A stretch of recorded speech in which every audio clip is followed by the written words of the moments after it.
So the guys at Skyloom who are making Luminar NEO have just released the panorama stitching extension, and I'm gonna test it out today. I'm gonna see how well it does in the horizontal panorama, the vertical panorama, and like a more spherical combined with, I know, all sorts of photographs. Yeah.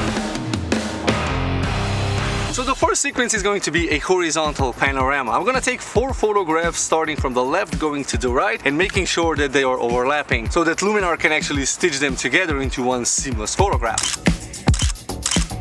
Now the next one is going to be the vertical panorama. I'll take 3, maybe 4 photographs to capture the pathway over here and the church. 1, 2, 3,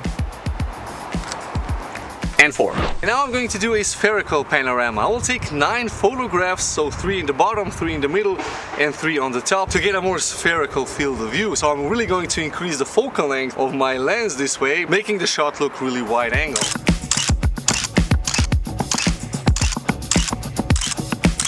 Now, whenever you're doing panoramas, it's really important that you have the same exposure and the same focus point. So shooting manual and focusing on the subject and then just leaving the focus there. This is where back button focusing comes into play, and I typically always use back button focusing, so I have my focus trigger on the button in the back and not on my shutter button.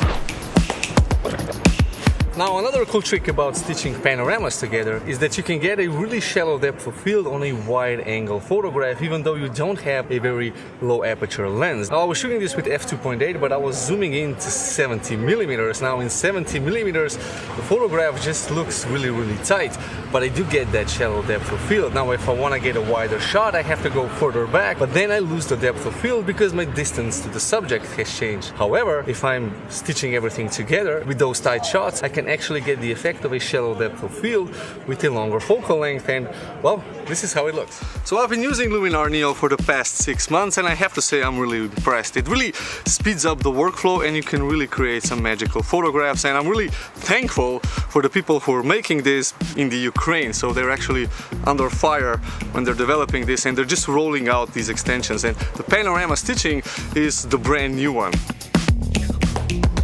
Okay, so I'm gonna do the panorama stitching now, and I did switch the country in between. I'm now in Germany, where we have our annual company's like really large picnic where all the members of the company where I work come together. Nothing to do with the video, just so that you know why I'm in a hotel. So I've already uploaded the photographs into Luminar NEO and I've already installed the panorama stitching extension. You can find all the extensions here: the HDR merge, the focus stack, upscale, and panorama stitching. So I'm going to first try out the horizontal panorama. I have the 4 photographs over here, as you can see, 1, 2, 3, and 4. So I'm gonna take these photographs, drag them into the panorama stitching extension panel. I'm also going to tweak these settings, so distortion correction, vignette, chromatic aberration reduction. So let's try all of this. Press start, and now we wait for the magic to happen. Now I know that in Photoshop or Lightroom this takes a little while to process. I'm actually curious how long it's going to take here. And remember, these are 33 megapixel images, so they're quite large files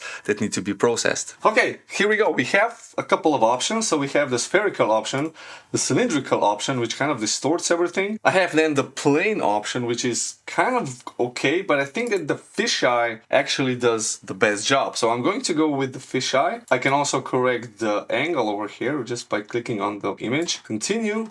Now it's going to process again, and here I have already a cropped image. I can use the auto crop, or I can just crop it manually any way I would want. So I just use auto crop. It gives me the biggest image possible. And save.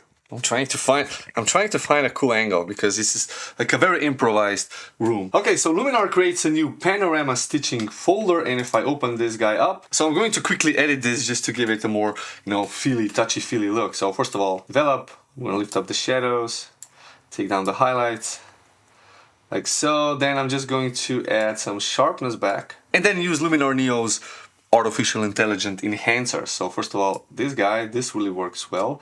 I'm gonna enhance the sky just a tiny bit. Then I'm going to go straight into the mystical.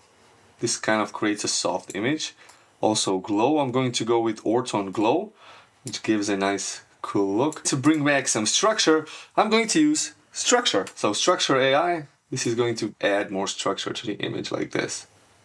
And there we go, like before and after. And I can use the slider to actually show you the before and the after. Okay, now in terms of stitching, the Luminar didn't really do one of the best jobs that you can possibly find, because you can see where things are kind of blending together, not in a nice way. So yeah, I mean, this could probably be improved with future updates, but it's definitely not the best stitching that I've ever seen. So now let's try the vertical stitching. I have the images here, 1, 2, 3, and 4. So let's select all of this.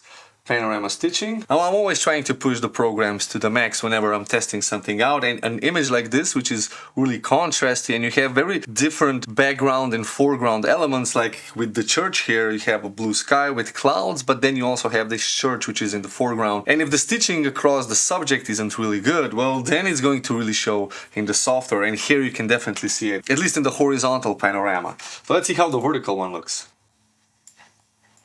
Okay, here we have a stitching line right over here.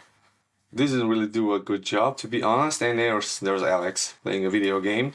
Overall, it's not a bad stitching together composition. Let's do a quick edit. Okay, here we go. I mean, before and after, maybe a little too much color, definitely, but this is how a vertical panorama is stitched. And for the third one, I'm going to try the 9 photograph stitching the spherical panorama. So let's see how that works. Okay, here we are with the spherical image. So I have a sphere, I can try the fisheye. The fisheye was not really good. I can do it like this, like the dewarped version, and I'm actually going to go with this dewarped version. So let's try this one. So I'm going to save this, do a quick edit, and see how things got stitched together. Okay, and here we go, the before and the after. Now let's see how things got stitched together, because this is a 9 image stitch. So if I zoom in, I'm gonna go here into the catalogs page, and because I think things work faster here. Yeah, okay, it's not like the best stitching. Again, and this is really killing my computer. I don't even know how big this image now is. It's like 21,000 times 9,000 pixels. So it's like a really large image. This is why my computer is starting to struggle. But overall, yeah, okay. I mean, I actually thought it's going to be better. Okay, what do you guys think of my new office? I mean, let's face it, German hotels are not known to be the best hotels, especially not the older ones. And this one is from, I don't know, 50 years ago, at least it feels like this, but it's clean. That's a good thing. Now, if you do want to try Luminar NEO out, as it is a wonderful photo editing software, use the link in the description and get 10% off your annual subscription, and hit the like button, subscribe to the channel, and let me know what you think down below. And now I have to go to that picnic. Bye bye.